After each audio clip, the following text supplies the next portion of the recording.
নামাজটা হচ্ছে উত্তম ইবাদত। এই নামাজ শুধু ইবাদত নয়, এটা ইসলামের ভিত্তি, ইসলামের খুঁটি। নামাজ যদি ঠিক না থাকে তাহলে আপনার ইসলামও ঠিক থাকবে না। যার নামাজ আছে তার ইসলাম আছে, যার নামাজ নাই তার ইসলাম নাই। আপনি আমি নামাজ আদায় করি না, তারপরও নিজেকে মুসলমান হিসেবে দাবি করি। হিসাবটা হচ্ছে ক্লিয়ার। ইসলামের ভিত্তি হচ্ছে 5টা। ইসলামের ভিত্তি 5টা: কালিমা, নামাজ, রোজা, হজ, যাকাত। কালিমা হচ্ছে ঈমান। মানুষকে ঈমান আনার পরে 5 ওয়াক্ত নামাজ আদায় করা তারপরে ফরজ। যদি কোনো ব্যক্তি ফজর নামাজের পরে ঈমান আনে, মুসলমান হয়, তাকে জোহরের নামাজ থেকে নামাজ শুরু করতে হবে আদায় করা। তাকে জীবনের সেই দিন পর্যন্ত নামাজ আদায় করতে হবে, তারপরে এই নামাজ আদায় করা ফরজ। যদি কোনো ব্যক্তি আসরের পূর্বে ইসলাম ধর্ম গ্রহণ করে মুসলমান হয়, তাকে আসর থেকে শুরু করে মৃত্যুর আগ পর্যন্ত তাকে নামাজ আদায় করা তারপরে ফরজ। তো বোঝা যাচ্ছে ঈমান আনার পরে প্রধান যে হুকুম সেটা হচ্ছে নামাজ। আর এই নামাজটা শুধু আল্লাহ তাআলার হুকুম নয়, এটা হচ্ছে ইসলামের ভিত্তি, ইসলামের বুনিয়াদ, খুঁটি। আপনি আমি একটা ঘর তৈরি করার আগে ঘরের খুঁটিগুলো দিয়ে থাকি। কারণ কি, ওই খুঁটিগুলো দেওয়ার পরে যদি আমি চালা দিই তাহলে ঘরটা, ওই চালাটা থাকবে, দাঁড়িয়ে থাকবে। আর যদি খুঁটি ছাড়া আমি চালাটাকে দাঁড়াতে চাই, ওই চালাটা উপরে থাকবে না। উদাহরণস্বরূপ দেখেন, আমরা এই মসজিদটা করেছি। মসজিদটা করার সময় আমরা প্রথমে ভিত্তি স্থাপন করেছি, তারপরে আমরা ওয়াল দিয়েছি। ওয়াল যখন মজবুত হয়েছে তখন আমরা উপরে ছাদ ঢালাইয়ের কাজ শুরু করেছি।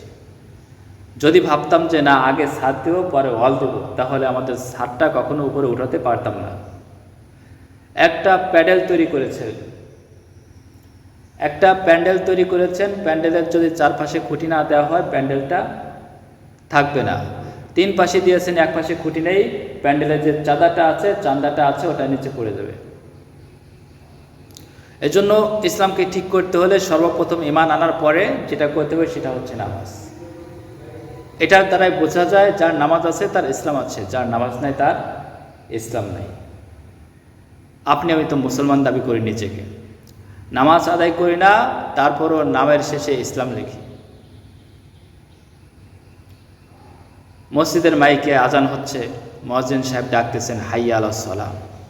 হাইয়া আলাস সালাহ ডাকটা শোনার পরেও আপনি ঘুমিয়ে আছেন, আপনি দুনিয়ার কাজকর্ম নিয়ে ব্যস্ত আছেন। আপনি কি একবার ভেবেছেন এই ডাকটা কার ডাক? এই ডাকটা হচ্ছে মহান আল্লাহ পাক রব্বুল আলামিনের ডাক। এই ডাকে আপনি সাড়া না দিলে আপনি শুধু গুনাহগার নয়, আপনি নাফরমান হবেন। আপনি আপনার ছেলেকে বলেছেন, বাবা তুমি এই কাজটা করো, দোকান থেকে এই জিনিসটা নিয়ে এসো। আমার সন্তান ডাকটা যদি না শুনে, আমার কথা না শুনে, তাহলে তাকে আমরা মারধর করি, প্রহার করি, তাকে গালিগালাজ করি, এমনকি যখন অবাধ্য হয়ে যায় তখন ত্যায্য করে দিই পর্যন্ত আমরা। আর আমার মালিক আমাকে ডাকতেছেন, যদিও মুয়াজ্জিন বলতেছে হাইয়া আলাস সালাহ, কিন্তু এইটা কে শিখিয়ে দিয়েছেন? আল্লাহ শিখিয়ে দিয়েছেন। তো আল্লাহর শেখানো ডাকটা আমরা ডাকতেছি কিসের জন্য? যে আসো নামাজের দিকে আসো মঙ্গলের দিকে আসো, ঘুম হইতে নামাজ উত্তম। আমরা বলে দিচ্ছি, মসজিদ থেকে আওয়াজ হচ্ছে, তারপরে মুসলমান ঘুমিয়ে থাকে, মুসলমান দুনিয়ার কাজকর্ম নিয়ে ব্যস্ত থাকে, হিসাব করে না, চিন্তা করে না এই দুনিয়া একদিন ছেড়ে যেতে হবে। আমি ফজরের নামাজ আদায় করলাম না, যদি মালিকের দরবারে চলে যাই, মালিকের কাছে আমি কী জবাব দেবো? আমি জোহরের নামাজ আদায় করলাম না, আমি আসরের নামাজ আদায় করলাম না, আমি মাগরিবের নামাজ আদায় করলাম না, ইশারের নামাজ আদায় করলাম না, আমার জীবনটা কীভাবে পার করে দিলাম? তো আল্লাহ তাআলার কাছে আমরা কী জবাব দেবো? এই দুনিয়া ছেড়ে তো চলে যেতেই হবে। আল্লাহ তাআলার কাছে আমরা কী জবাব দেবো? দেওয়ার মতো আমাদের কী আছে? একবার চিন্তা করা দরকার। আল্লাহ তাআলা আমাদেরকে মুসলমানের ঘরে জন্মদান করেছেন। যদি আল্লাহ কোনো মুশরিকের ঘরে জন্ম দিতেন তাহলে আমরা আল্লাহকে কীভাবে চিনতাম?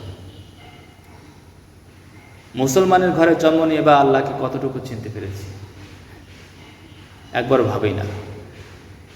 স্বেচ্ছায় মুসলমান হয়নি, আল্লাহ তাআলা আমাদেরকে মুসলমানের ঘরে জন্ম দিয়েছেন, তারপরে আমরা কতটুকু আল্লাহকে চেনার চেষ্টা করেছি? একটুও চেষ্টা করি। 5 ওয়াক্ত নামাজ আদায় করতে মাটি কাটার মতো কষ্ট হয় না, দুনিয়ার কাজকর্মর মতো কষ্ট হয় না, তবু আমাদেরকে নামাজ পড়তে কে বাধা দেয়? আমরা কেন নামাজ আদায় করি না? কিসের জন্য আদায় করি না? একটু কল্পনা করা দরকার আমাদের।